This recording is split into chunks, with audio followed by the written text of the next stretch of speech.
You have 4 kids, 5 kids, you're wearing heels. Absolutely, yeah. No, I want to only pay $8,000. Well, that's 6 mm, and that's going to be destroyed in less than 2 years. Now, if you're under contract, can the seller cancel on his own terms? Depending on where you are in that contract, right? So technically, no. What is one real estate myth you wish people would stop believing? Buyers that make 6 figures and they think they can buy $5 million. And this is low 6 figures. That's a huge myth. And then they get pissed. Welcome to the Lulu and Aatika show. Thanks for joining us again. On our weekly or bi-weekly dose of real estate updates. Yes. From the Central Valley. Intimate conversations about anything and everything under the real estate. Based on our experiences with buyers and sellers and all other kind of people who are involved in these real estate transactions. All the connections, all of it, Aatika. So let's kick it off with, let's define a realtor, right? So realtors back in the days, well, I can say back in the days, right? I'm dating myself now, but back in my days, realtors used to be posted on park benches. I don't know if you guys know what the penny saver is, but what is a realtor these days? What do you think a realtor these days should be aiming for? I think just helping clients achieve their dreams. Could be buyers wanting to, especially first-time home buyers looking for homes, guiding them through the process so that they're not underwater or house poor, as how most buyers end up being just because somebody wants to sell them a home and make some money off of it. So we don't want to be those realtors where we're just, it's not shoving them in. Yeah, shoving them into a home. It's just not a transaction. I mean, we do a lot of, even the buyer consultation. Usually the realtors have one buyer consultation, but we have multiple consultations leading up to placing that offer. Yep. So and strategies change. Yes. Perspectives change, programs change. I mean, we strip everything down. Yeah, depending on, there's so many factors now. I mean, residency status, if they're permanent residents. Yeah, or tons of them. H1B or L1. I mean, that's the most common frequent buyers, especially looking in Central Valley. So the kind of loan programs there are, they are allowed to be allocated. I mean, what can we allocate for those particular home buyers? Just strategizing those sessions, like what could the interest rate look like? Just giving estimates with the help of our lender, just to kind of guide them through that process to see what that monthly payment looks like.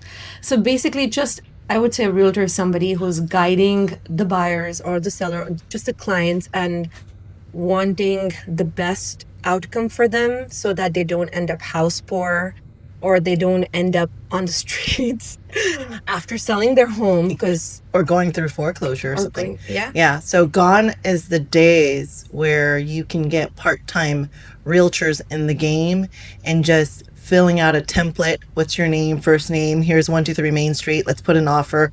Goodbye. Let me go to the next one. Gone are those days. So you have to be a little bit more educated now, right? Because we have very experienced buyers or sellers, and they're going to want you to tell them something they don't know. No. So definitely guiding, helping, and then some of the pitfalls, because there's a lot of disclosures that we have to go through.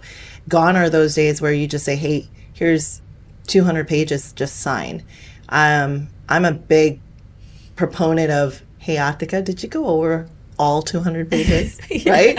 Isn't that what I said? And there are buyers who want to. So some of my clients who recently bought a home, the new construction provided us with an 180-page document, and they said we want to go over every single page, even though it's mostly definitions and repetition, but they want to, because buyers want to be educated, especially the first-time home buyers. They know they want to know what they're signing, what everything stands for, what is the solar company, how much is that true up going to look like. So they want to know everything. Yeah, and then the connections, right? So if we are not the subject matter expert in that arena, solar, whatever it is, then we would take that solar expert on the line with us and do a collaboration with them and talk to them about it. But that's definitely the realtors that we have become and continue to grow into, because it's just a changing environment. Yeah. Yeah.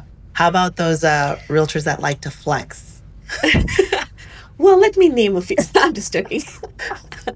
The attorneys will be like, quack, Knocking on my door before I reach my home. we can't do that. What did you say? Yeah. Yeah. So definitely, I think the biggest difference between us and some realtors that flex so much, and I'm very passionate about this portion, is when you have realtors that come to the table or broadcast and advertise, they just closed a home after listing over $100,000, or they closed a home after, over $200,000, especially during COVID. It really irked me emotionally. Yeah. It pissed me off some days, and you'll never ever see us do that. That's really, and because you isolate a portion of the audience, you isolate. You're isolating an entire party from that transaction. 100%. You're just parading around what you did for the sellers, but you have future buyers out there saying, "Hey, is that what that realtor is about?" They only want to have a bigger commission. One, that's your accolade. You got a feather in your hat. Yeah, you got $100,000 over, but did that buyer buy it over market price? And then when the market dips, are they underwater now? And now you just inadvertently advertise that they were the suckers that bought it $100,000 over. That's not nice, right? And then there's other. And I think it tends to scare the buyers away too, especially the ones who are looking to buy their first homes. Are like, oh my God, I thought this is what my affordability looks like, so I'm going to look for homes within this price range. But if you have to factor that additional 100, 200 over list price, I mean, what is the point of that search anyway to begin with, right? Yes. So it changes everything for them, their strategy, their pre-approval, I mean, whatever they were pre-approved for. So yeah, and then just imagine, right? You broadcast that you're selling homes over 100,000, 200,000, fine. Then you get another seller that his house isn't worth 1.4 because you just sold one down the street for $100,000 over this one. It's the same exact model. So he's going to call you and say, "Hey, sell mine and I want 1.4, but Mr. Seller, yours isn't worth 1.4. No, but you just broadcasted that you sold it for 1.4. So I'm only signing unless you sell mine for 1.4. Then I come in right after that saying, "Hey, no, yours is really only 1.3. No. So-and-so sold for 1.4 down the street." Then you create that atmosphere for other realtors in that area to say, "Hey, on the seller's perspective, you can't promise that. So what are you truly marketing? You're marketing, one, yourself, right? Yeah. Two, how arrogant you are. Three, sorry for those. Sorry, but not sorry. Sorry for those who can relate to this conversation. Are you saying, Lulu? Are you apologizing to that? Sorry, but not sorry. And one of the things that hit home for me is the affordable housing crisis in California, right? Yes. I'm all about bringing housing to all humans. That's what our partner Teresa says. We bring housing to all humans, regardless of what income, what color, what race, it doesn't matter. We want to bring housing to all humans and not just the elite, right? Mm-hmm. And that's the kind of group we are. We're a boutique brokerage that sits down with you, truly has a buyer seller consultation with you and say, "Hey, what can we do for you?" On a buyer side, yes, we want to be able to bring all types of programs, all types of housing units to the table and promote that. On the selling side, we want to sell your house for the most. Yes. Trust me, the most we can. But at the end of the day, even if we close the property $100,000 over list, I'm not going to go broadcast it on social media and say, "Oh, look, we won this one $100,000. What for?" That's something that you and your seller should celebrate behind closed doors, yes. Not online. Because the party who purchased this home, how are they going to feel? Or, like you said, do they feel like, "Oh my God, what did we do? Did we harm ourselves, hurt ourselves just in the process of buying this home?" You don't want anybody to feel left out of the transaction. And there are a lot of buyers out there who can relate to these listing posts, right? Or these posts where they're like, oh my God, maybe we should not work with this realtor because he may not even consider our offer if we place something at list. Oh yeah. So it just, A lot of buyers will shy away from putting an offer. I mean, it's happened to me where I have gone to this particular listing and I'm like, hey, you like this home, it's within your budget. And they're like, no, we have seen, this realtor post that he likes to close homes way over asking. So is it like what is it? Is it a strategy? Yep. Or if it's a strategy, forget it. I don't even want to see that house. I said that and there could be like offer deadlines, which kind of like push the buyers into making those hasteful decisions before they're actually looking at their finances. Okay, on paper, you can afford that. But if something happens, if your wife is pregnant, needs to stay home, or someone's sick at home, or you need to travel, you lose a job, can you still afford that home? 100%. And we care about not just the initial transaction, even after the close. That's why our tagline is service beyond the sale, right? Yes. We're not just trying to get you in the front door. We want you to keep the house. We want you to be able to maintain the house, and we want you to be able to grow your wealth through real estate and then purchase multiple. And I would say about 60-70% of our clients are doing that today, right? Yeah. And that's why we're pretty, we welcome all humans. Yeah. Facts of life. All income, it doesn't matter. We don't try to isolate any one person. I have this elderly couple who I've been working with for a while now. I just feel so connected. So connected. And they've been trying to buy, this is their first home, and they have to work on a credit repair because, they have their own jobs. They don't really work for somebody, but they have their own businesses, and it's been hard for them. So I can't just be like, hey, you cannot afford anything on paper. So now we're in the process of working and repairing their credit so that they'll be able to afford something 6 months from now. That is why we're into real estate, right? Helping people achieve their dreams. You could be buying a $200,000 BMR, or you could be buying a $5 million mansion somewhere in. Yes. It just doesn't 100%. matter. And to us, that's where our humanity or our human connection comes in. That's where we're passionate, where we don't just isolate anyone.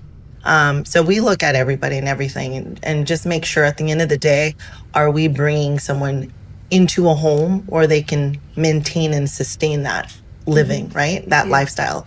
So I just wanted to vent that a little bit because especially with the affordable housing. I think you've been talking about it since we went to, San Jose. Yes. Yeah. And we're going to be speaking again in San Jose about affordable housing, and we're trying to get the multifamily up there. I don't know if everybody understands that every city, every county, anytime you build new construction, the city or the county is mandated to put X percent, like 10 to 20% of affordable housing in each of those counties, so that we don't isolate those folks that are trying to come into and live in that area. For example, the elderly couple that you're trying to help. If we talk about Central Valley, you can go as low as, $450,000 and as high as 1.7 million, right? But you still need to meet income requirements. You got to meet credit requirements. And it's sad that at the rate we're going in the state of California, there's our kids are not going to be able to afford anything, especially at the rate with those realtors that are flexing $200,000 over, list price. Well, sweetheart, you just made another house unaffordable for generations to come, right? Yeah. And that's fine. That's your accolade. But just know that's how you're affecting the Central Valley real estate market, right? Yeah. And it is what it is, but just pray to God that the market doesn't turn upside down, and then you're going to be negative 200. Well, there are more homes sitting on the market now, according to this month's real estate update. Yes. So a lot more homes are sitting on the market as the interest rates are skyrocketing, and a lot more, the purchase power is going lower and lower for buyers. So it's definitely a very tricky situation right now that we have to balance. And thank God for that beautiful bill. Everybody knows what the beautiful bill is. Aatika, I know you've been really intimately looking into that. If you guys haven't heard what the beautiful bill was, it was just passed in the House. Did they pass it in the Senate yet? It's on its way to its Senate, and a lot of these NAR, like people in NAR, are just trying to make sure that it does get passed, but it has a lot of benefits on the real estate side. on the real estate side. On the income side, no taxes on tip. There's overtime, no taxes on and overtime. I think they're going to increase their state and local tax exemption. I think it's going to be about $30,000. It's currently $10,000, but it's going to be up to like $30,000, which is great. And apparently zero for people who, make less than $400,000. And that hits all the low income housing or buyers that are trying to get into affordable housing, right? That's amazing. That's like, you want the beautiful bill to pass. Yeah, there's a lot of federal funding that's going to be accommodated towards affordable housing, which is great. They're going to have very fast permit process for ADUs. Again, I feel like that is still part of affordable housing. Yeah. Because now if you're permitting these ADUs, you can potentially rent them out to people who are looking for homes in the or area. next gen, right? Like if you want all your family to come live with you, you can have that ADU in the back. And just a quick selfish plug, we can do ADUs from ground up too. Under Just One Network. Yeah. And we do have a licensed general contractor on board. And lots of grants too, Lulu. So apparently if you're a first generation buyer and your parents have never owned a home, I think they're willing to give about $10,000 to $20,000 credit. If you're a first-time home buyer, I think it's going to be like a $25,000 credit. So lots of amazing things. In San Joaquin County, they have the below market rate programs, but they have another one that is a GAP program. Did you hear about that one? No, I haven't. So the GAP program works like this. There's a max. I think the max is $40,000. So depending on how much it is, they can loan up to 20%. But if it exceeds $40,000, like let's say $400,000 home, you need to bring in $80,000. That's 20%. They will give you $40,000, which is the grant, and you only pay it back after you sell the house. Then you just go get some gift funds from your immediate family and bring in the other $40,000, and there you go. You're in a property. That's amazing. Yeah, with a $40,000 grant. So call us, email us. Whatever you want to do, we can get more into that. But affordable housing is one of our, my passion, just because I have lots of cousins and nieces, all college-bound students, and getting into the workforce, right? I mean, it's real. This is real. And I'd love to see everybody to be a homeowner and not just for the elite or the ones that are making six figures. I will tell you, you have multiple six-figure income clients that are shopping. Let's talk about their myth. A lot of six-figure income buyers that are saying, hey, Lulu, I make $200,000. I want to buy a $1.5 million home. 1.8. I'm sorry, 1.8. And what happens, Aatika? I'm like, are you sure you'll be able to afford this home with that income? And they're like, yeah, I can afford that. But when we run the math for them and share those net sheets and buyer sheets, unfortunately, it's an They're going to struggle. Yeah, they're going to struggle. It's an eye-opener for them. They're like, oh, this is what the monthly payment looks like. I was like, yeah, I'm sorry. I don't know. The math was not mathing. With a gross income, for example, of $12,000 a month, do you think you can own two properties combined worth of $2 million? Yeah. It's not going to work. And when you're trying to guide certain buyers, and you always share your most honest opinion because you don't want them underwater. And sometimes they get insulted. What do we say? Don't mistaken or transparent or... Yes, for an insult. Yeah, so they're saying that's insulting. Why are you even sharing that with me? They get very offended. So, I mean, we're talking about your finances so that you can make the best financial decision for you and your family. At the end of the day, it's the buyer's decision. All we can do is guide and strategize. We will always say, no, I don't think this is a good move. But it's up to you. So how do you This is not a good move. Yes. I even have told Teresa and Aatika, hey, terminate the BRBC. I don't want to represent these people. They're trying to squeeze into something they can't afford. Yeah. And hence they have a pre-approval and everything. They can't afford this. They cannot afford this. Terminate the BRBC. Yeah. Refer it to somebody else. I that remember wants you to close telling it. me, Aatika, do you want to see your buyers getting foreclosed on this home a year from now? No, then just tell them they cannot afford it. I'm like, I have. Yeah, I have. I Yeah. have shown the reality, but somehow they feel like they can get some gift funds. Yes. Or And I would say, like, if you have a cosigner, fine. But don't come to the table and tell me, hey, I make 6 figures. I can afford this. One, it's not just about the payment, the mortgage payment. It's not about just your property tax. It's not about keeping the lights on. That's going to be another $500-$600. It's about bills. gas bill, water bill, Food. food, maintenance. If education for children. if the water heater breaks, the roof leaks, do you have extra money? Do you have 6-10 months reserves?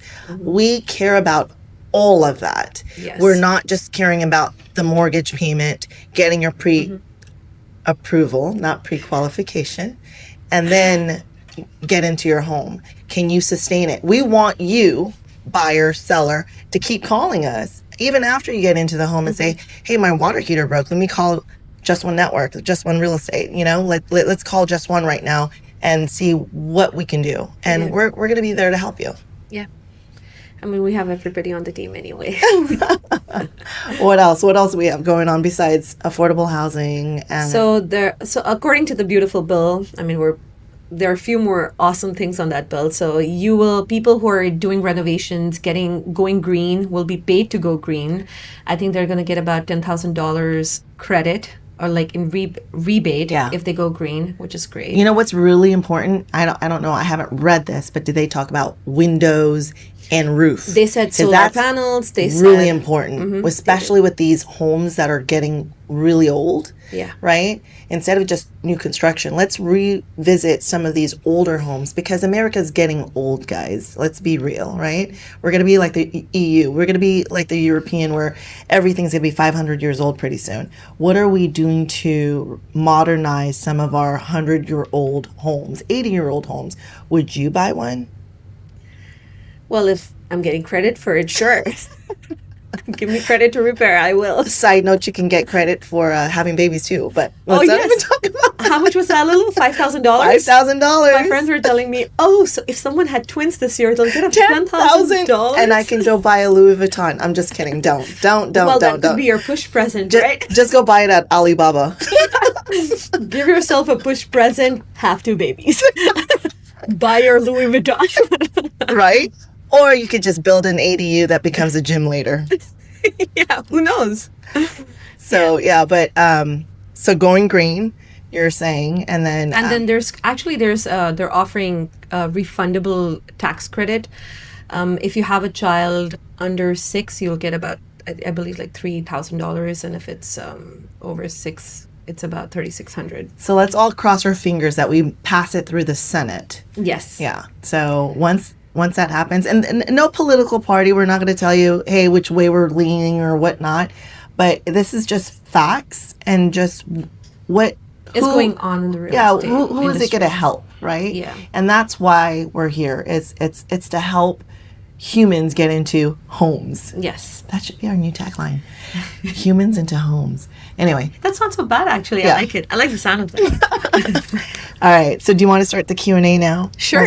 We can squeeze in a few questions every now and then. Yeah. I got one for you. What's the weirdest thing you've ever seen in a house, at a showing, at a tour, open house? I have one, but I'll listen to yours. So me and my buyers, we were at this property and we're touring the property. Everything seems fine. We're on the first floor and we're like, hey, this is not so bad. We go to the second floor, open the doors to the master bedroom, and there is a master bath, which is part of this master bedroom, and there is no door, no wall, nothing. It is just a part of this master bedroom. So it's like all open. So you have like wooden floors to show that, hey, this is the master. I think I saw one like that. That was like in Alameda County. This was in Lathrop. Oh, wow. And then the master bath has the tiles. There is literally no partition between the two. And we were just laughing. So I can literally lean back, watch TV, and watch you shower. Yes. But you don't want to do that. So they were like, was this built this way for a reason? I said, I don't know. Was it 1920s? What was it? Was it? No, to be honest, it was like 2010 or something. It was not that old They probably tore down a wall or something. for Yeah. other reasons we don't like to Yeah. talk about. Quack. Yeah, but that was funny. I think the other weird thing was when we were at a showing and we had those huge white ceramic Yes, angels in yes, the backyard, yeah. and those white Roman pillars outside the door. And when we were walking in, we were like, okay, these pillars look interesting. And then when you go into the backyard, you have these 10-foot angel statues, and I'm like, oh my god, what was going on here? And there were a lot of statues. Aphrodite lived there. That was That was weird. a weird home. I think my weird one was in Mountain House, where I forgot if it was 5 or 6 bedrooms, and it was gorgeous. I mean, complete chandeliers and everything over the top. Then you go to the bedroom and you open up the master bathroom. Literally, there's 2 toilets facing each other.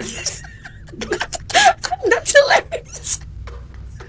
And I was like, I don't know who I was with. It goes, can you sit there? I'll sit here. We'll take pictures of each other and do a selfie. Oh my goodness, that's funny. Like, hey, you're married to me when I use the bathroom. Or maybe somebody had enough money that they wanted to train their child on how to use a toilet. That was an adult toilet, so it's definitely not a child. That's definitely like bonding. That's some real bonding right there. Hey, let's turn off the light, put a candle. Oh my god. Hey, That's funny. okay. Oh my god. Date nights in the bathroom. There you go. Saturday night. Hey, what do you want to do?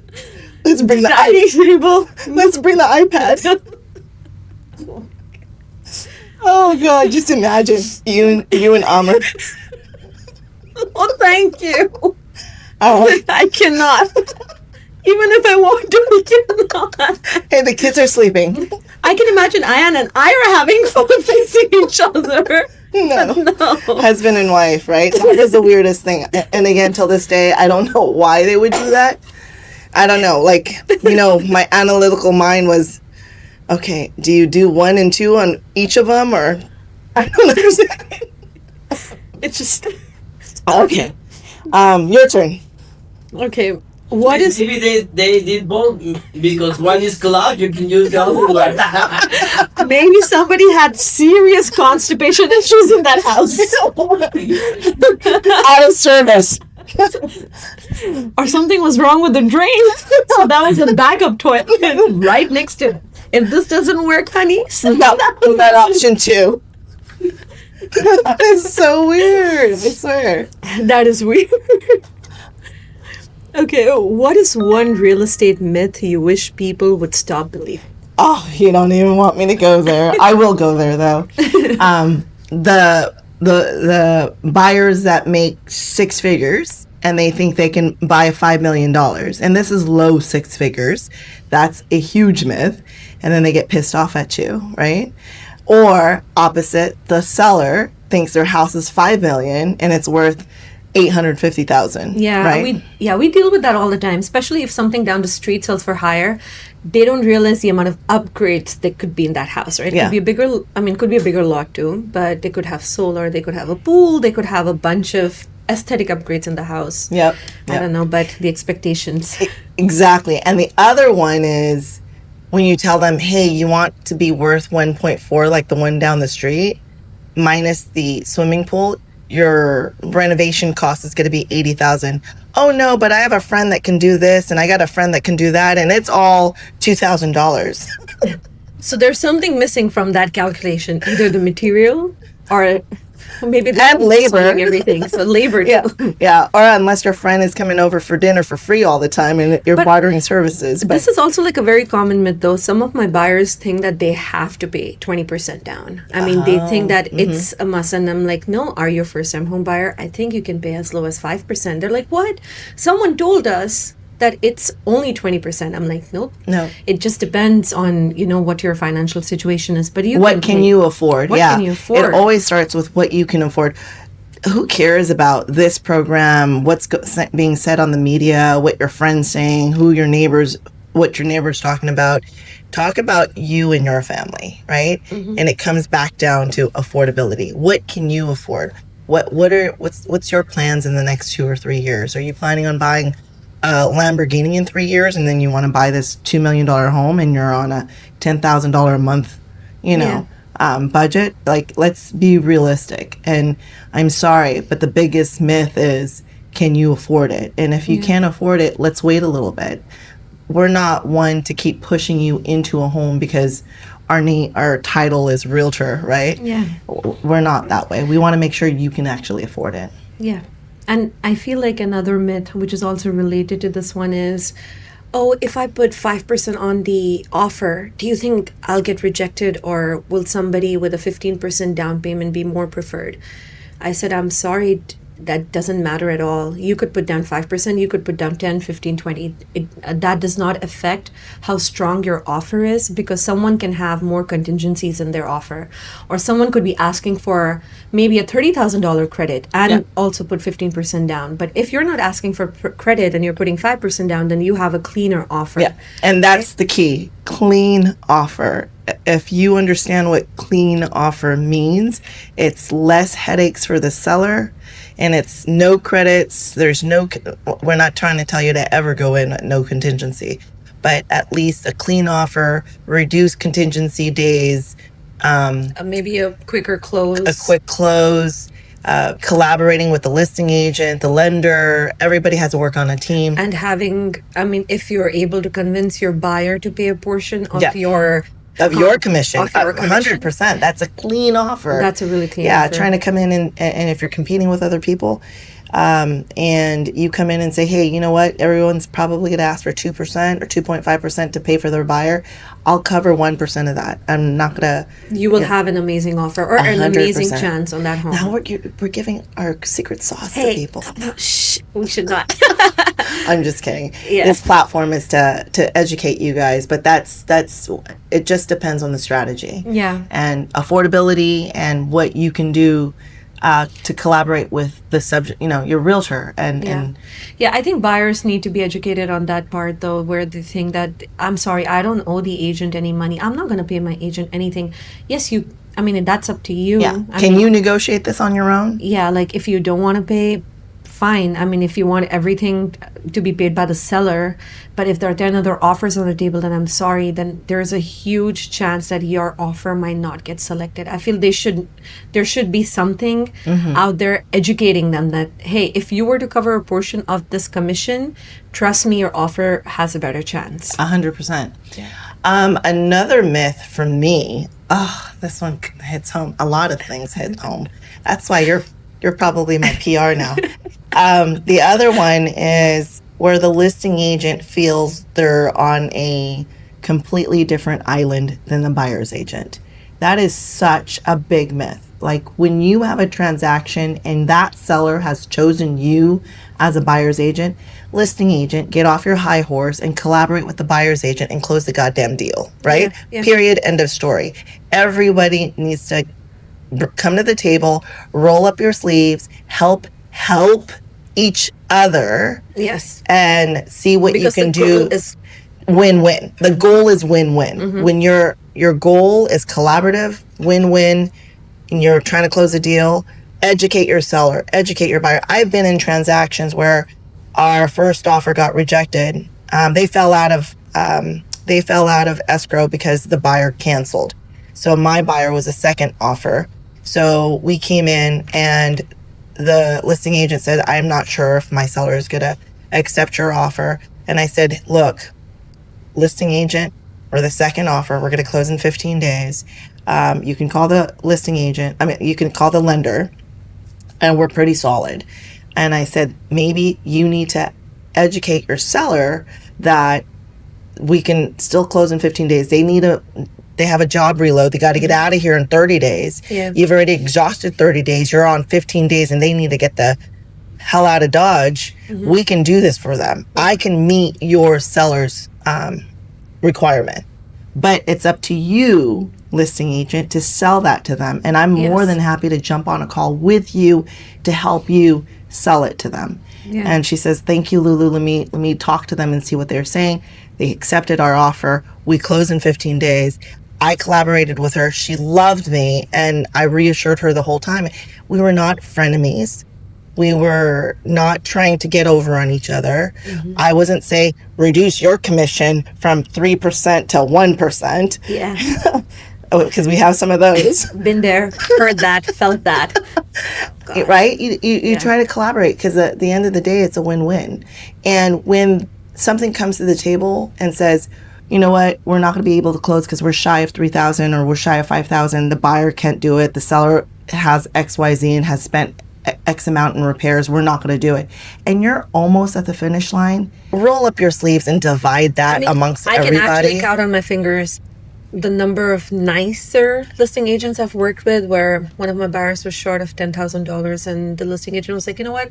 Hey, let's split it. I'll let go of 5,000. You can let go of 5 and let's just close it, because it was just so close. You're so close to the win. And we're like, let's just do it, you know? So sometimes it's about meeting each other halfway. Then you have listing agents who never want to meet you halfway. And won't even, and say they talked to the seller and they didn't, right? Yeah. Because it's a small world here. We'll end up finding out or running into your seller later, right? Yeah. And then we find out that you never even brought it up to them. And how dare you, right? Yeah. And then you expected our buyer to come out of pocket or come out of our commission or whatever it is.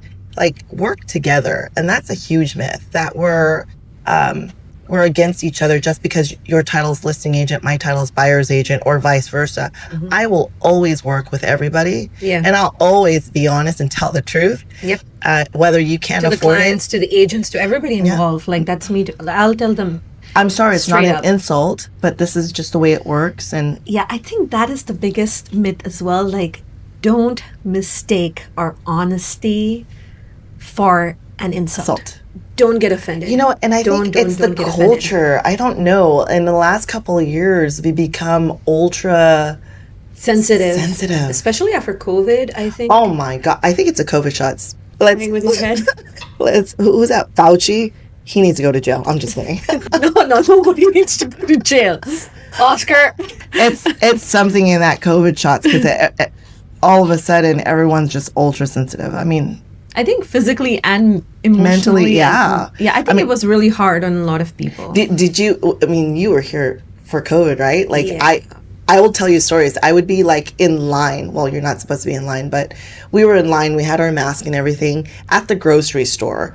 And we have people looking. I didn't have a mask. People had masks on. They're looking at me, piercing me with their eyes like it had daggers in it, going, "Where's your mask?" And I'm like, I don't have it. But I don't have COVID.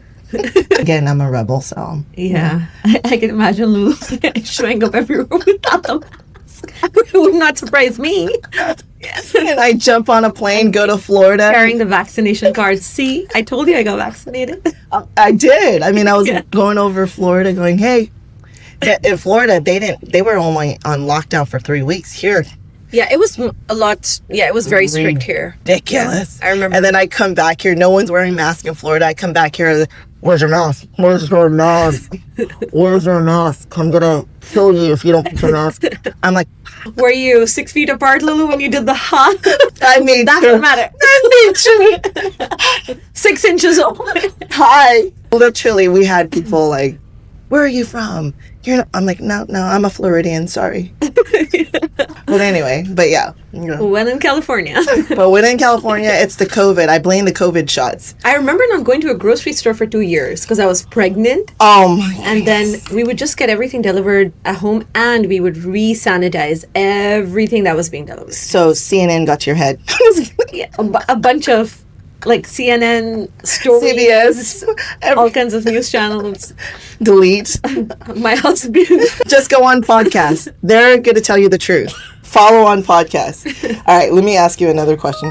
If you weren't in real estate, what would you be doing today?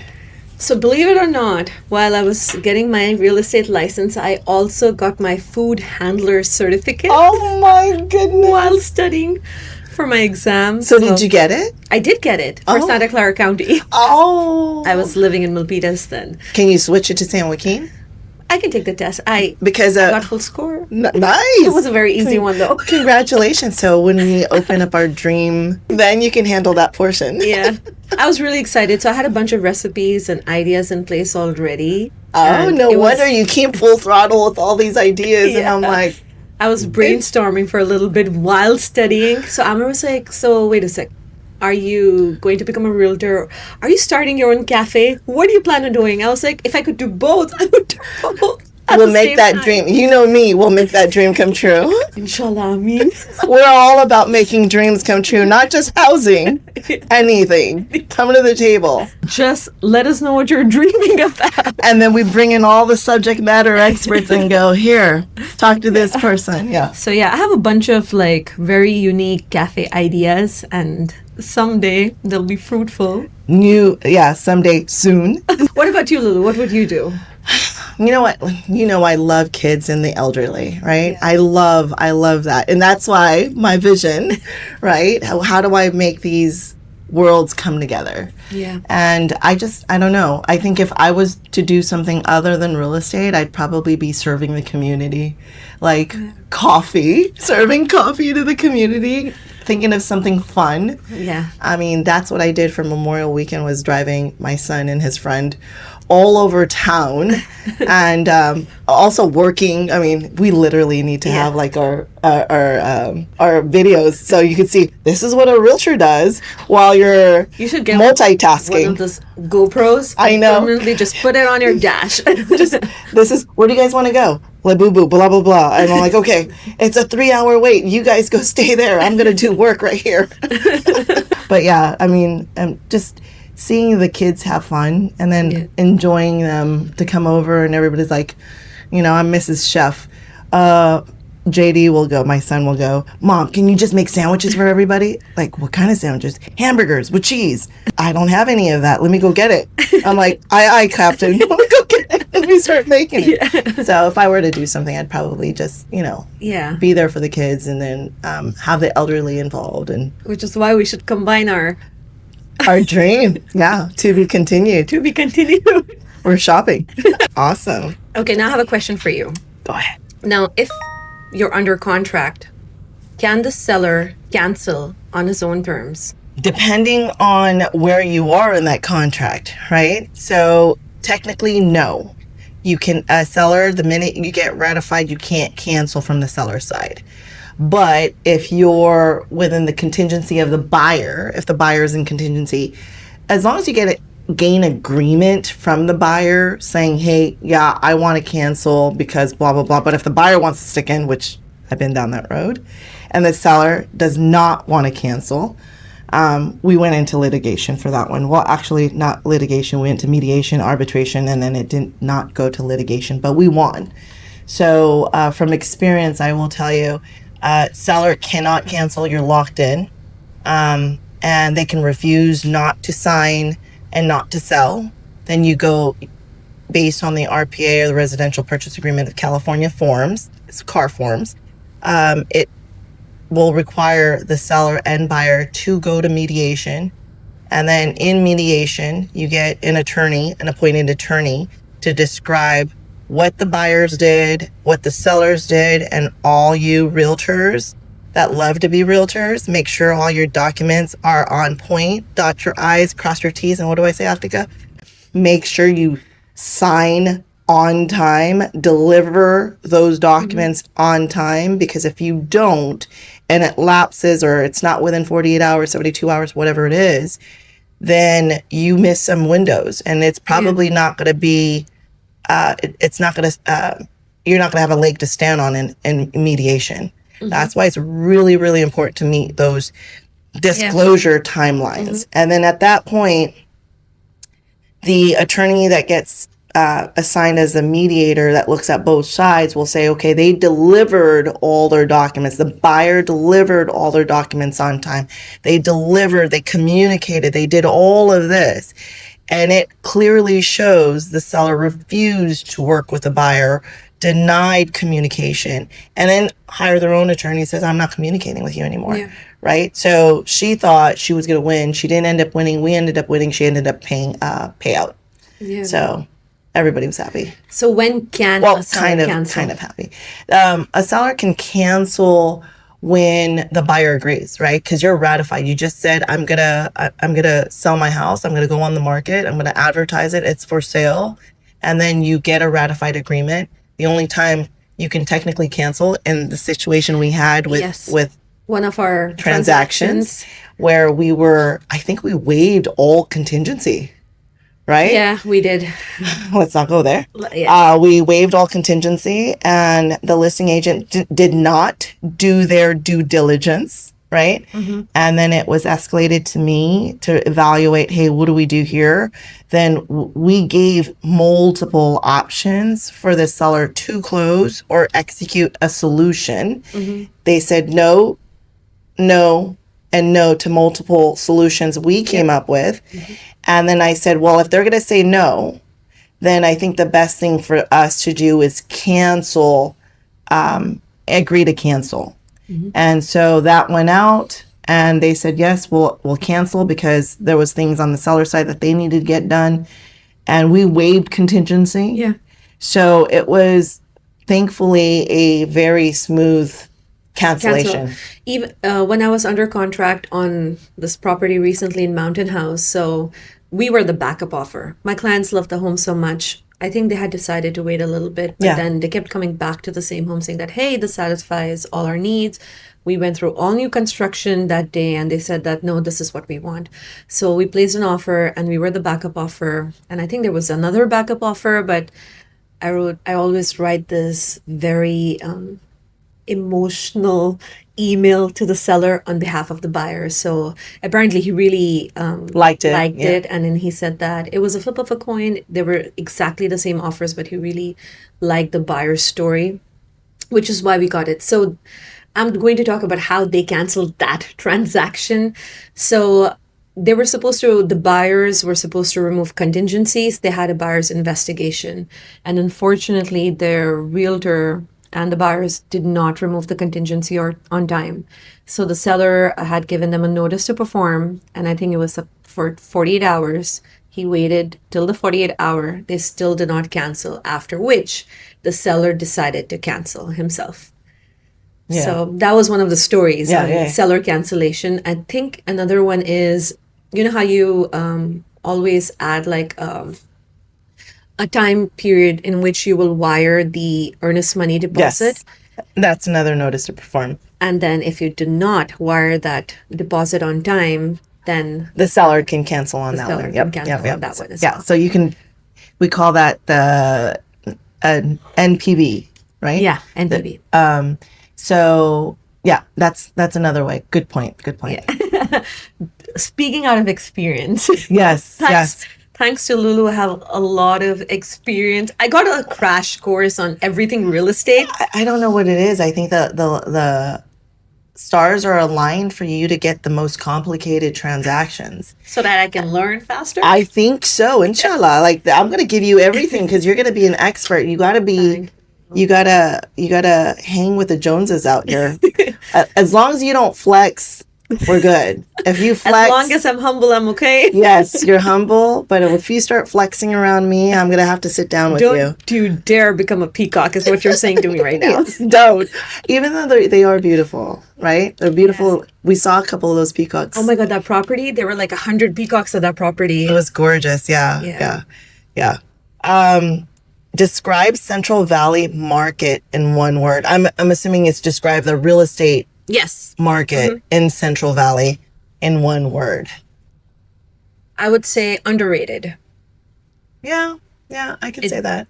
It's definitely underrated. People think just because of the distance, oh my God, it's so far. I'm like, come out here. And I'm speaking as a person who's lived in the Bay Area for 7 years and then moved to Central Valley about a year ago. And I love it here. It's just, it's Peaceful. slower, It's slower. It's peaceful. very peaceful. I love the what do I say? I hate the traffic in the Bay Area, but I love how they should still improve the infrastructure out here. But I love how less busy it is out here. The community is so much stronger. Everybody, I feel like no one is out to get you. Yeah. There's less competition where everybody's just so appreciative of a good conversation, Yes. an honest opinion, which is very rare in the Bay Area. I feel like over there it's Fake. somewhat like a rat race kind of world. Which is, 100%. It's definitely a rat race. it's like Go to Los Angeles. you know how I don't know if you know that example. You put all the crabs in a pot and they're like trying to pull Yeah. you down. That's how I feel like when I'm in the Bay. But over here, everybody's trying to push Lift you up. and lift you higher. That's so awesome. So Yeah. I think that's my comparison. It's very underrated and there are multiple factors why. The homes too. I mean, they're a lot more affordable, obviously, but just they're newer. They're newer. So lesser, surprises on those disclosures and inspections, but everything is just so much more. Yes. you know? I think Central Valley is more family oriented. Yeah. Even though there are areas that I say we have a lot to improve, but we're getting there. I think that's another reason why it's a great time to buy here before you get everything here. 'Cause Boom. Yeah. Now Trader Joe's, I don't know if you I saw. saw, Did yeah, you see yeah, how yeah. the board up? I was like, oh my Coming god. soon. I'm like, It's like, don't make me emotional. I'm like, I need to buy a little tiny home around here so I can So it's a great time to buy when you have all these amazing stores Coming yeah. through. That's when maybe you 5 should years buy from now, 100%. like That's when the you should buy. properties will appreciate, you'll be one of those people who bought it at the right time. Yes. You know how everybody is like, oh, I should have bought it 5 years ago. Well, this is the 5 years ago I'm talking about. Right now. Right now. Yeah. You know? And again, full disclosure, right now if you can afford it. Yes. If you cannot, then come in and rent one of our properties and then Yes. we'll move you into a home. A lot of my clients are renting in Mountain House or Tracy for like a year or two. Yeah. Just to get the feel of the area, the As you neighborhood. should. And they love it. So now they're buying. So I have a lot of buyers who are like, oh, we've been renting here for 2 years. I'm like, how did you like it? Oh, we love it. We love the community. We love the schools. We love the culture. So many cultural events in the local parks. So they're like, we really want to buy it. And watch out for our future videos on cultural events and we're going to start taking you on the road too. Yeah. To be determined. To be determined. Let's go to... So let me ask you a question. Yes. If your house could talk during a showing, what do you think it would say to the buyer? If my house can talk, what would it say to the buyer? Don't look at the HVAC system. I'm just kidding. Kidding. That's on the disclosures. Buy me. Because it's talking to the buyer, right? Yeah. So I would say, buy me. Check me out. I'm gorgeous inside. Yeah. Please remove your shoes. Please definitely remove your shoes. I'm Filipino. Okay. Yeah. Pile it on outside. And you're Indian, so we're on the same level. Yeah. The shoes need to stay out. 100%. Yes. Yes. What about yours? What would your house say? Yeah. Please remove your shoes and say Bismillah before you enter. True. That's what my house would say. True. But mine for sure. Buy me. Buy me. Okay, for you sellers out there, give one upgrade that gives the best return on your investment that sellers tend to ignore. So I'm gonna talk. If I were a seller, what would I do? That one upgrade, or maybe as a buyer's agent, I feel like what are the buyers looking for? Lighting. 100%. For me, I would place a bunch of recessed lights in every room before listing a home. If I could convince my sellers to do that, the first advice I would give them is no one likes a dark home. And just with a little light and some really good fixtures, it'll just change the look of the house. It feels like a new home once you add those lights. Remember the home we bought? It had no lights in it. Oh my God. It's gorgeous now. And now it looks like maybe a small... Taj Mahal. Yeah. Watch out for our party. You guys were all invited. It's in August. Wink, wink. But you know about the party in August? I'm a little ADHD, but we need to get the whole court to do Yeah, it. Yeah. yeah. Anyway, but correct. 100%. I agree with you there. The three things I would say that sellers must look into is your floors, painting, And and lighting. lighting. 100%. I If completely you agree could with do all those three, you will it's sell for so much more. oh, so much more. And I like the ambient lighting too, not just the recessed lighting, but Yeah. I'm so into the ambient lighting right now. Like the, the one the under the are you the talking? island. Yes. Like Just the like this, it just makes it look very modern. yes, Under the cabinets in the kitchen. behind the TV, Yeah. behind the mirror. It looks really beautiful. Yeah. Frame the TV. I mean, I'm so into that I'm right just saying, now. as an Indian, we love our recessed lights. So if you want, Again, you can call us. We have a licensed electrician. Anyway, well, we have all of these at our fingertips, to be honest. I mean, we Remember even have a producer. I'm just gonna say something about our electrician, not to like brag about him or anything, but the job he did with our chandeliers was amazing. He installed like a wench in there, and he's like, I think he has some experience on the engineering side, which is great. That's awesome. So the chandeliers, with a click of a button, come all the way down, and I believe you have like a 20 Yeah. feet story. It's like literally you push a Yeah. button, it goes. So yeah, they're like 20 feet ceilings, and then it comes all the way down. And it's not just a small chandelier, men and women out there and kids, if you're listening to this chandelier is not a small chandelier. It's not a medium chandelier. It's like this chandelier that goes all the way up and all the way down. If I was a monkey, I'd be swinging on that chandelier. But again. If I was in the house, if I was a monkey, I'd be saying again. We didn't want to keep renting the ladders to clean those chandeliers. We were like, hey, please provide us a solution. But your husband is so high tech, like everything high tech in there. I'm like, remember I said this? I'm like, aren't you afraid someone's going to hack into your technology? No, I don't. I have this and I have that. And I'm like, I have that security and backup security. you must be an engineer or some kind of like cyber. I am. I'm like, add it to our vetted vendors. Yeah, he did all the planning and the execution was the electrician, but then together they I mean, it's such a phenomenal, right? Why do you think we're married now? Why do you think we have the show? We just had to show you the collaboration or the synergy that we have. All right. So what is the most emotional moment you faced with a client? Oh my God, Krabby Patty cakes. I mean, that's just an expression. Just SpongeBob. Oh my Okay. God. The attorneys will not say anything because I didn't say anything bad. I didn't mention names, cities, You just mentioned some crab characters, cakes. Really burnt crab cakes. grilled. Okay. I don't know if you want to talk about that incident or.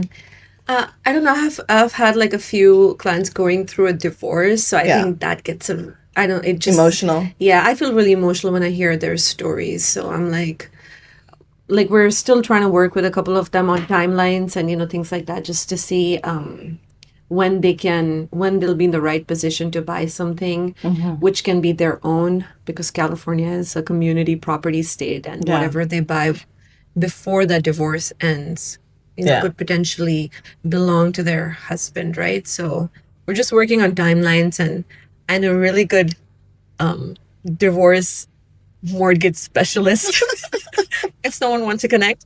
But yeah, so I think those I get very emotional, especially when kids are involved. I Oh think, yeah, 100%. And then they have to experience that. I'm a single mom, so I know all about that. Yeah, so that's emotional. I think for me is when I work with the elderly. Yeah. Oh, yes. And then they're being taken advantage of. And I have one that's really dear to my heart. I've gotten really close to her. She was in a retirement home, but she had family that took advantage of her, right? So I stepped in, and it was really difficult. She was emotional. She didn't have, her husband passed away, and I was just there for her. So I became instantaneous she found me on Google, and she liked our conversations. We had to talk like 4 times, and then she told me, I want to see you in person. I'm like, oh. And then I went out there, and she's, she needs all the support she needs. And I've been, she calls her saving grace. So I just walked her through some situations. We got her right on some of her property that was in arrears or past due. It could have been foreclosed on. We cleaned that up.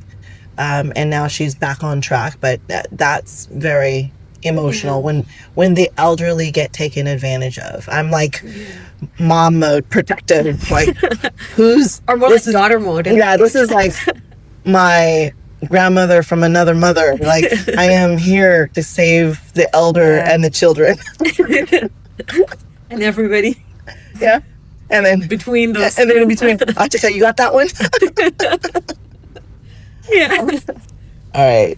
So, would you rather buy a fixer-upper in a prime location or a turnkey home in a less popular area, and why? Oh, I love this one. I love this one. Tell me, which one do you think I would pick? A fixer-upper. 100%. How did you know? It is a fixer-upper. I know the team, Lulu. There's something for everything. There's somebody for every little job. Yes, I know. The new construction, because I've traveled to, 48 states. So I kind of know the craftsmanship across the United States, right? So I would say the fixer-upper, just because nothing against our new construction folks, or the builders. It's just not what I see nationwide. Does that make sense? Yeah. Like, it's great craftsmanship locally, but I think they need to refine it a little bit more and be attention to detail is a little off. Not a little. Well, you know me. Miss the mark. Just trying to be modest here. You want to hear the blunt answer? I go to a lot of new construction communities, so I'm like, and you know me, like our first tour at the new construction, I'm like, Lulu will ask at least 50 questions, if not less, and then whoever is answering usually starts stammering and stuttering by the time we're done, because it's just a lot of questions, and sometimes you don't have the answers to those. And you don't. But when you start, when you go sell new construction, and this is the way I've trained you, right? Is we need to understand the material that's being used also, right? So if you have 6 mm LVP versus a 12 mm LVP, you know that's some cheap stuff, right? I'm sorry. It'll creak and crack. It'll creak, crack, it'll lift up, and you're going to be calling. And then you hear me go, how many, you'll hear me ask the, and I don't ask typical questions, right? Yeah. You'll hear me ask the sales agent, I'm like, and write this down. So your customer service team, when you guys move in somebody, what's the highest complaint you guys get on your homes? That's a good golden nugget that I'm just sharing right that. And you want to know, right? And if they share it, they should. I mean, it shouldn't be a secret. They'll go, it's our floors. Well, what's your MM on your floors? 6 mm. That's why you guys continue to put that down. Yep. Right? If that's the highest complaint, what have you guys done to address it? If I'm gonna buy a new construction, am I gonna have that same complaint? Have you guys addressed it? And that's where you get more substance questions versus, oh, how pretty, and can I get blue, gray, whatever. You want to ask about those questions, so it tells you a little bit about the craftsmanship. But and that's hence why I won't buy new construction. I'll buy a fixer-upper. Like I said, it hits home. The new constructions are not just providing standard 4 walls, square boxes, 4 walls, but they're reducing the upgrades and the amenities in those homes, and then still selling it for the same price, because they know California prices are still going up. But 10 years ago, there was more amenities. There's pendant lighting. There's, accent walls, whatever. Appliances too. Yeah, or upgraded appliances, not standard appliances. Yep. There's crown molding. And now, come to 2025, you got 4 walls, no pendant lighting, recessed lighting, some capped wiring, then that's all you're going to get, but you do everything else. But now it's more expensive. And then as a builder, you're turning around paying your laborers less because you're parading around because materials are up or whatever it is. It's just not fair. And that's why I said, you know what, I'd rather just do a fixer-upper, and then if you can afford it, build from ground up and customize it yourself. Or you can buy like, I feel what we did. It wasn't a fixer-upper. It was right in the middle. It was right in the middle. It was like an older home, 20 years old, and then we just changed everything. However, you custom made it yourself. Yeah, custom made ourselves. Someone recently walked into my home and they were like, "This looks like new construction." I said, "It's because of our team." Would you like me to introduce you to them? That's awesome. But yeah. Do you want to squeeze his conversation? Yeah. So basically, our producer was just talking about the labor and the how some of these contractors or builders are hiring some of these laborers and builders and not actually giving them their value, right? Mm-hmm. And this is where we all have to fight for that, the quality. Yeah. Because they can give that quality. They're taking a portion from the builder and promising certain results, but not really delivering because they want to keep a pretty big portion of it to themselves. Yes. And then saying, hey, we're only going to pay you X. And I get it. If someone were to come to you and say, Aatika, I'm not going to pay you 3%, 2.5%. You're worth 1%. You're going to say, okay, if I give you 1%, then I'm taking this service off and this service off and this service off, and then it'll match the 1% that you're giving me. Yeah. So I'm sure the builders are doing the same thing. If, if the clients are coming in saying, hey, I need you to build XYZ and I'm only going to pay you 60%. Then what do you get in return then? Yeah, I'll lay down the cheap stuff and give you the basic. And that's what we're seeing now with the new construction. Yep. Right? Mm-hmm. So, yeah. My friend bought a new construction home, I believe 2 years ago, and there are cracks everywhere in the house. Oh, it's a mountain house. I don't want to name the builder, I've seen it's cracking everywhere. I've seen some of that too. That's pretty surprising though, as compared to older homes which have lesser cracks. And there's a lot of shortcuts too with some of these builders. So our team doesn't just go in and open the door for you and say, here's the price sheet and whatever. We actually go in and look at the quality of the craftsmanship, right? Yeah. And the reason why we look at the quality is we're trained and we're around a lot of our contractors who are licensed. And I'll tell you one, the cracking on the seams, on the corners of those walls, right? Some of the baseboards sometimes are just squared off. Mm-hmm. And if it's a bullnose corner, it should not just be squared off. But if your builder built it squared off like that, 90 and 90, that's a shortcut. That's not the way to cut around that bullnose corner. Yeah. Mm-hmm. And we'll walk into building some of these developments and go, okay, they took a shortcut here. So I wonder how it's built all over. As long as we don't get sued or anything, I'm fine with that. Yeah. Yes. Like, why did you guys do this over here? Yeah. But there are some builders out in Mountain House who are doing a splendid job too. Yes. I mean, yes. Like I said, if you're not naming the bad guys, then why name the good guys? But the one we recently went to, they were doing they have options where you can choose what kind of upgrades you like. Yes. But their highest upgrade is pretty fantastic. Yes. Yes.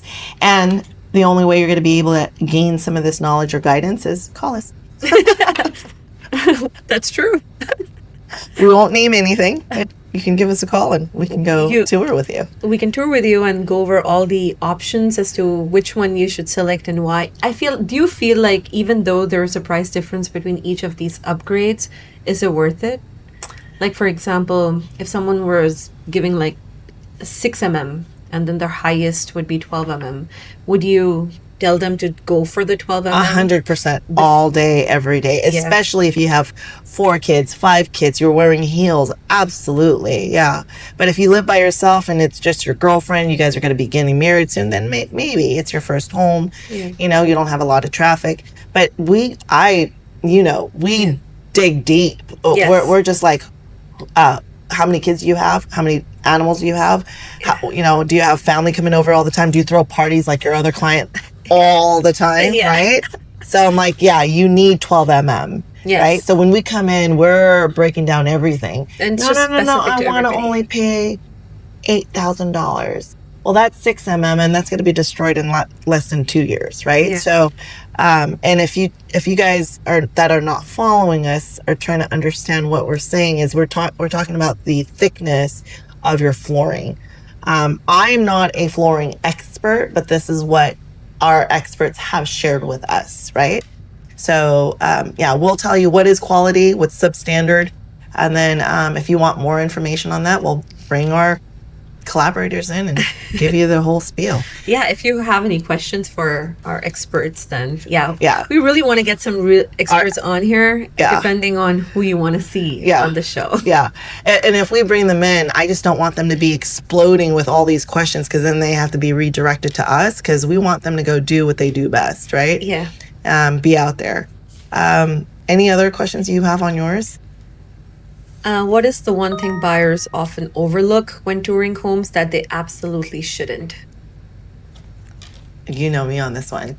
After all the cosmetic, oh, this is big, this is a big enough bedroom, oh, I love the chef kitchen, then I always tell them after they tour, after you're done touring, let me show you the areas that can be of concern, but we'll go over this on the disclosures, right? And it's the big ticket items. What do you think the big ticket items are? The roof, the HVAC. Absolutely a roof. Roof can be at least, $15,000 to maybe $30,000, depending on what type of roof. So if there's something leaking on your roof, look up. It's simple. You walk around, you love the place, then you look up, check if there's any water marks up in the roof, right? Yeah. Dried water areas. Question that. Definitely question Water that. heater, if something is leaking, and usually the water heaters here are mostly in the garages. Yes. And if there's something leaking there, or there's like mold around it, or if it's really rusted. And there'll be there should be a like a brace. Yes, brace it to the wall, but there should also be a sticker of the last time it was inspected or whatnot. But here's the thing with water heaters, and a lot of sellers don't understand this. And the reason why I know this is not just because of our team, but it's required on the BMR purchases, the below market purchases, because the BMR housing belongs to the county, right? Technically. And the building department requires us to do this on some of these homes, which is the maintenance on the water heaters. So sellers, if you're not maintaining your water heater, you're not helping your situation, because it builds calcium and all of that stuff in your water heater. So you need to flush that out. If you're not flushing that out, you're going to be spending another $8,000 on that water heater in a couple of years. So definitely flush out those water heaters. For BMR homes, some counties require us to make sure the seller flushes it, maintains it before we put it on the market and sell it to another buyer. So because of that process, we've implemented that with our sellers and make sure, hey, after our home inspection, let's flush out your water heater. Yes. Make sure that's clean and operable, right? Because we don't want the buyer to come in and like say something that they just bought this and all of a sudden it exploded. Yeah. Right? Yeah, you don't want that. No, we don't want those issues. HVAC. HVAC, yes. It's another one. Yeah, HVAC is another one, to see if it's, again, leaking. How's the unit that's placed? The motor, the condensation. Did you have some rusting condensation issues in yours? One of the homes we had gone to, I think, had some condensation lots issues. of condensation. And I asked the listing agent, why is there a condensation? He said it's just the difference in temperature between outside and inside. And I was like, I don't think so. Are you sure about that? Do you want to change your answer? I'm giving you another chance. Hold on. Hey, Mohammed. I'm sorry, I said his name. Is this a true answer? No, that's a lie. Yeah, so we have our subject matter experts on speed dial. yeah. The listing agent said this. Is this true? And they'll be like, No. Hold on, I'm putting you on speaker. Yeah. So, yeah. We work pretty fast. Yes, we are the realtors, but we have our subject matter experts that actually support us. So. Yeah. One other thing I always look for is mold Oh, everywhere. mold is your best friend. Oh my God, the properties I've been to with mold and the number of homes that were used for growing. Yes. Don't even get me started. But yeah, I always look for mold spots, water spots on the ceilings, Under the counters, under the counters. sinks, bathtubs. Yes, Oh, yeah. Especially bathtubs. especially Right. bathtubs. Because they start forming right there in the back. Yeah, and even under the sink, if Yeah. if anything's leaking for a little while, kitchen sink, bathroom Yeah. sinks. And another tip, like, Here's another thing. Some sellers, and I've been into this, where there has been a leak, Mm-hmm. and they're like, oh, let's just paint everything, and they'll hide everything, right? And that's the crazy part is, yeah, did it have mold? Was anything leaking? We can't tell because everything was painted, Yeah. right? So you better have a great home inspector Yes. to come in, because we have one that's Yeah. great, and he'll go, it's been freshly painted, so I'm going to say this in the home if there are any inspection. water leaks on the disclosures, always get a mold test done. Yes. No Ask. matter what. And I always check for vents around the house to see if there's rust on those Yes. vents because of whatever happened to this property in the past, where one of the mold inspectors I worked with in the past, he told me the signs to look out for to know if it's a growing home or not. So now whenever I go to any home, I will look for those signs. Aatika has a magnifying glass. I'm like, You're are like, there any holes? Inspector Gadget. I was like, was this used for illegal wiring? Were there any illegal, light systems involved? Is there any rust on the vents? But yeah, there's just so much to look out for, and buyers don't understand that Yeah. realtors do that for them. Pick our brain. I think we've been through like a crash course Yes. for some reason this last year, right? Yeah, yeah. But yeah, I mean, and if we don't know everything, right? Yes. But we reach into our subject matter experts, and they're honestly, literally, I'm not joking about this. They're all on speed dial for us. The minute we have a question that pops up, me and Aatika get on a call, we strategize, call them, and then what do? They pick up, right? Yeah, they do. And if they Always don't, show up, and that's because of Lulu, not because of me. Just FYI, she's built these relationships, and I'm taking advantage of those relationships. here's my contacts. But they're great though, and we love collaborating with other affiliates that educate, and that's our foundation, is education, right? Yeah. It's not all about the money. The money will follow. You just focus on education and doing good And protecting the client's and protecting interests. the client's interest, and everything else will follow. Yeah. And we don't need to be the flex realtors that are closing, bragging. We don't need those accolades. I think our accolades are truly from the circle we've formed and the relationships. And just the honesty, Yeah. like I feel like we're very transparent, irrespective of how the person in front might take it. Even though they're offended, at the end of the day, I know I will not do wrong by them. Yes, 100%. No matter how they feel. I mean, it is what it is. I'm going to be transparent. If it hurts you, upsets you, offends you, then I'm really sorry, but it is what it is. If you want to find another realtor to take over, I'm more than if you're happy. okay with being house poor, if you're okay with losing one of your homes, it's up to you. But I will never let you do that when you're working with me. Yeah, it's like being a doctor and misdiagnosing somebody, right? Like, you can afford this, but not really, and I'm going to just get you in this home. Yeah, that's just putting yourself first in front of your clients, and we just don't operate that way. So Lulu, you always say our foundation's about education, and you give these wonderful examples. So I just wanted to know, I remember you were saying something very interesting in the car a couple days ago. Can you just repeat that for me, please? Sure. So everybody wants to learn something, right? And I've heard this from a mentor, where you go attend a class or whatever you're attending to learn something. 80% of the people that attend listen and don't do nothing about it, right? And then there's 10% of that where they listen and then they inquire, or hey, I'm going to do it, but never actually go do it. Then there's a 4% that actually listen, inquire, make a phone call, make an appointment, and try to implement it, but then they're still on the fence and they cancel, right? Then there's that 1% where they say they learn, they educate, they inquire, they make a phone call, they make the appointment, and then they show up. and they actually implement what they just learned and they start using it. And that's the problem with education. You can always say, I educate and educate, but what are you doing today to actually implement what you learned, right? And there's only that 1%. So which bucket do you want to be in, right? Yeah. The 80%, 10, 4, or the 1%? The 1%. Yeah. That's beautiful. I love it. So thank you for training me to be that 1%. You got to be that 1% because we all get lazy, right? We all like, hey, you know what? I'm going to do it later. I just learned this one hack or whatever. Oh, and I'll do it later. No, don't do it later. Look into it. And if you want to follow that, then go look at some examples and then you're part of that 10%. And then when do you want to jump into the 4% bucket, right? Call and call that educator or whoever you learn that hack from and ask questions and then take them out to coffee. And then after you take them out to coffee, start picking their brain.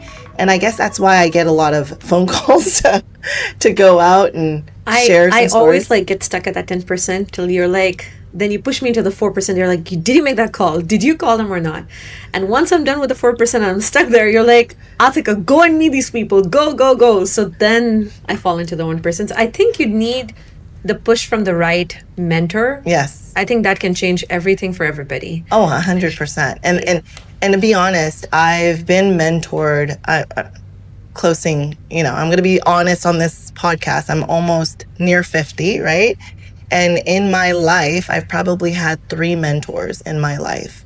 And I truly believe in that, even more so now than ever before, right? You could be part of a team, but if you don't have a mentor in your life, 2025 and moving forward, you're going to fail. I think in you any need industry, a mentor. in any industry, I feel if you have a great mentor who's constantly sharing that experience and advice with you, it is game-changing, life-changing. I mean, that's what I felt too. Speak to Aatika. Speak to me. I'm talking from my Experience. limited experience with one mentor. I've only had one mentor in my life. Well, if you call, my father was always a mentor. My mother was too, but that's different. That's while growing up. Yeah. So imagine having, while growing up, your parents are your mentors, and the way you live right now, whatever you follow, your habits, the way you speak to people, your character, all credit goes to your mom and dad, right? 100%, yes. Because they're the ones who are constantly training you, in the back, every little thing, everything that happens in your life. It's their voice which kind of like guides you through those challenges. They're the second voice in your head. After they're not around, they're like, Aatika, remember what I told you, right? Even though I lost my mom a few years ago, it's been, I believe, close to 5 years now, but that voice, there's certain things I still question myself. I'm like, what would she say? That voice will never go away. Yes. That, I feel that is what the effect the mentorship can bring into your life. Now in real estate, anything that I faced in real estate, I always think, what would Lulu say, or what would she think? What would she advise? Because based on whatever I have learned from you, it has always benefited me in the right way. And it's always saved me from situations I don't want to be in, like really tricky situations. So for me, that advice means a lot to me. Yeah. So, with my parents as well, whatever they've told me, it's always for my benefit. Yes. So if you believe your mentor wants the best for you, then I feel like you're lucky and you're blessed. Oh, 100%. Just stick to that mentor, be loyal. Be loyal, 100%. Because everyone's going to try to grab at you and say, come join me, come join. And at the end of the day, you can, but are you going to get the same mentorship from that person, right? And how much are they going to educate you? And I told Aatika, there's not going to be very many mentors that are going to say, here, take this territory, right? There will be mentors, but there will only be namesake mentors, not people who are actually supporting and following up to that. I feel it's a pretty big weight on the mentor's shoulders when there's somebody who's constantly learning their steps and following their path. It's definitely, I think it's a big responsibility, because this person who's shadowing you will just end up doing everything you do. Yes. So it's definitely a big responsibility to be a mentor, but as a person who's, mentee, I would say, I feel the way you can show up is follow through and Execute. be loyal. Yeah. Execute and be loyal. I Be think that loyalty- 1%, because I don't think in our group, essentially in our group, even I'll put out a shout out to Oscar, who our producer is, right? We're mentees, and Yes. he's the mentor in the social media world. And then even our contractors, we're the mentees and they're our mentors. So everybody shares that passion, that education. And if you're not that 1%er, where I was just doing a walk with our licensed electrician, and he's like, okay, let me just tell you what we did here. And I'm not going to say, oh, I got to go see another client. I'm going to make sure that other client is pushed out so I can sit down and do the walk with him, because I want to learn what he just saved this house. We just rewired this entire house that could have gone on fire because the previous seller who sold it to us fixed it up with their own handyman, right? And their handyman did some wiring in what my licensed electrician said, in a copper aluminum circuit. It's tricky, and you can't just wire it with a handyman. They need to understand the the codes behind that. And if he didn't fix it, that house would have gotten on fire. And our buyers bought it, but we looked behind the walls and fixed it. And he says, let me tell you what I fixed.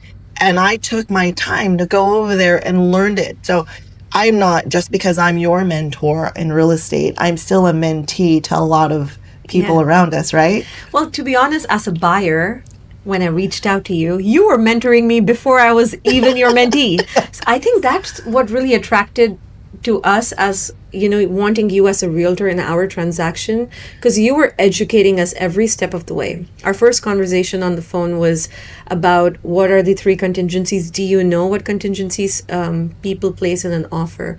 So I feel just that first conversation was enough for for us to want to work with you and continue working with you.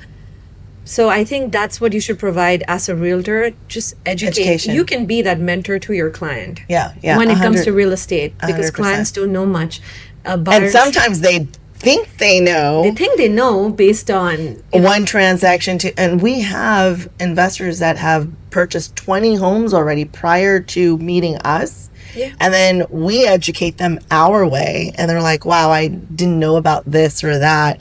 And I've worked with 3 realtors in the past, and I'm definitely going to use you guys this time. And I feel amazing. Like real estate is very fast forward. Every day there's like a new rule, a new law, a new grant, a new policy.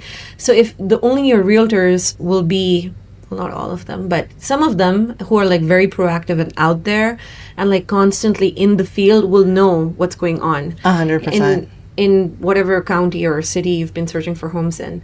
But if you have a great realtor, just be loyal to them. Yeah. I mean, that's the only thing I would ever ask for my clients.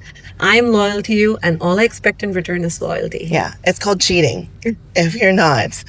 No. And we'll take that to our next call, our next podcast. Is loyalty. Well, I know we talked about loyalty, but I think we need to really get into that, because I think we need to educate the audience of how much work we actually do day to day. We're not here because, we don't work. The glorified, I don't know, those selling sunset realtors. I'm pretty sure they do work behind the scenes, but it's not really shown on the show. So you know what I mean? It looks like we're dressing up pretty. Come look at this home. You like it? Let's buy it. But maybe who knows, that buyer was like their 5th buyer. Yeah. I mean, they show. I'm pretty sure they the glorified version. It's like completely glorified with a lot of like missing scenes up to taking them to the transaction, because nobody wants to see. And you know what? We need to take the audience on the road so they can see. I have coffee. I got 4 phone calls. I got, telling the kids to shut up in the back. And we got a lot of things going on. Especially with summer here, the kids will always be in the back. Oh, yeah, definitely. Yeah. So, we want to discuss swimming pools since it's getting really hot out here in Central Valley. Welcome to the summer. Yeah. And Central Valley gets up to 115 degrees out here sometimes. Mm-hmm. So a lot of buyers and sellers have swimming pools. Yes. So or want swimming pools or have swimming pools. So one, there is a cost to maintain them. Yes, and Right. then the insurance can be higher when you have a swimming pool. Your liability coverage is higher too when you have a swimming pool. If you have a fence, which is great. If you have pets or kids or you throw a lot of parties, would always recommend getting a fence. 100%. And it's a law. So what was the code? I It's from the think- California Health and Safety. Yeah. The California Swimming Pool Safety Act. Yes. I think it was updated in 2018. Yes. And it's code 11592011592. Anyway, so just to be clear, and it hits home for me, it's part of my conversations when my son goes over to his friends' houses, right? First of all, my son is allergic to animals. So I always say, hey, do you have any animals? They go, no. Do you have a swimming pool? No. Okay, great. He can come over. But if you have a swimming pool, my third question would be, how is it secured? I'm not just a realtor, but I'm a mom, right? And again, I go back to the elderly and the children. Like, I always have love and protection for all of them. So if you're going to have your kids going over someone's house, it's law. They should have a fence around it. They should have some kind of alarm. Do not leave your kids unattended near a swimming pool this summer, please. It's really, really important. Because it can be great to throw parties next to the swimming pools and have lots of memories, but you don't want the other side of that. Because I had a dear friend who lost their daughter and mother-in-law because both cannot swim, and passed because they both fell in the swimming pool, and they weren't around. So definitely that's one thing that I'm also passionate about. I'm passionate about a lot of stuff. Yeah. So just like wrapping up that conversation with a few tips for buyers Yes. and for sellers. So for buyers, yes, you love the entertainment. Your kids will learn how to swim. They'll have a pool throughout the summer. They will maybe like a quick workout in the swimming pool during the summer. Absolutely. So keep in mind, I would recommend maybe getting a camera installed with a safety feature. You will get like a phone notification or something if somebody or something has jumped into the pool. So definitely have like a sensor installed, or You can get a sensor inside the swimming pool. You can get the cover, the a pool automatic cover. Yeah, they could get a pool cover, fence. the fence, a door alarm. But you need two, right? The minimum is two things. 2 out of 7 things. But if you're willing, if you have the budget and you want to get everything, especially if you have little kids in the house, would definitely recommend I getting. don't care if it's ugly, do it. Yeah. Because ugly over saving your child's life. I mean, if you have a good budget, you could get one of those really beautiful glass fences around the pool, and they're really pretty to look at. But then again, if you have little kids who like to throw stones, keep in mind. Yeah. Then would definitely, as a buyer, keep in mind about the insurance. Always get a pool inspection done if you're buying a pool property. You don't want any surprise cracks in that inspection. And the maintenance. The maintenance can range between $100 to $150. Yes. A month. Yeah. So Yeah. definitely keep in mind about the maintenance cost. As a seller, hopefully you list your pool home in the summer so that that's when it looks most attractive to the buyers. Yes. In those really beautiful warm and hot months where they can imagine themselves using that pool. Another tip would be get your pool inspections ready, have like records ready. One of my buyers wanted pool records and the seller was a little frazzled. So if you have all the documents ready for your potential buyers, that's awesome. Yes. Preferably if you have like a heating element for that pool, again, a great thing. It could be a solar heater, a regular heater, so that your buyer can envision himself using that pool throughout the year instead of 3 to 4 Yes. months.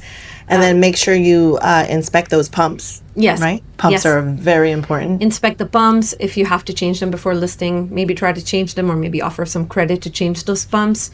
And what else would I say? Yeah, if you already have a fence installed, super attractive to Yes. a buyer with younger kids.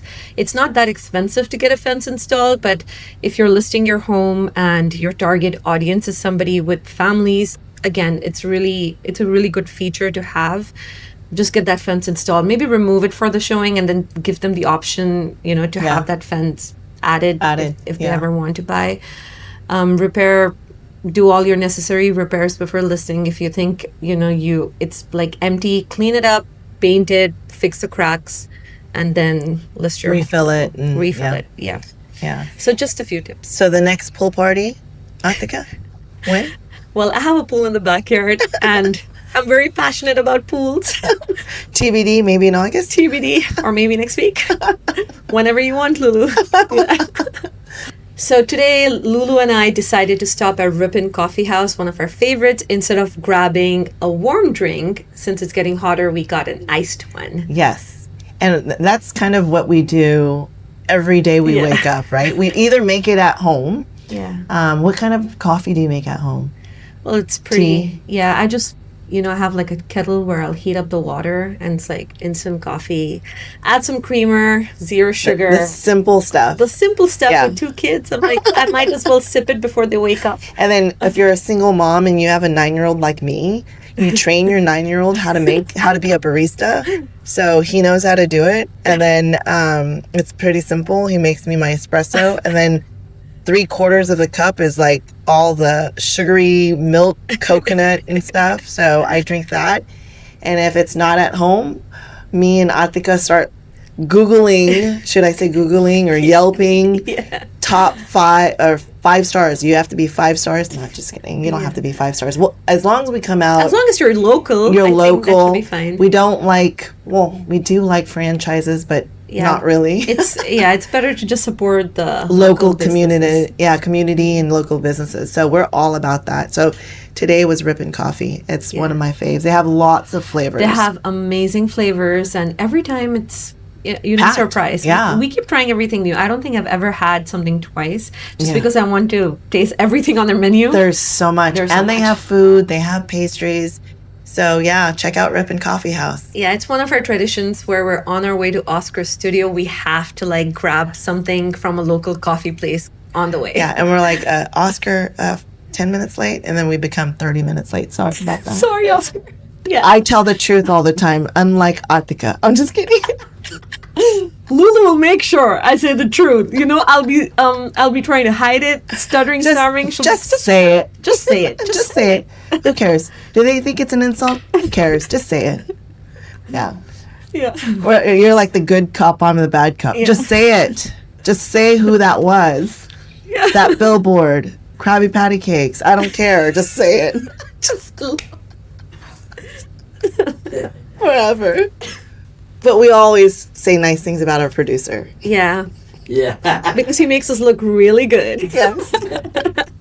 So if you want some coaching, give us a call. Just One Network. All right. I think that's it for today's podcast. What do you think? Yes. Like, follow, comment, share.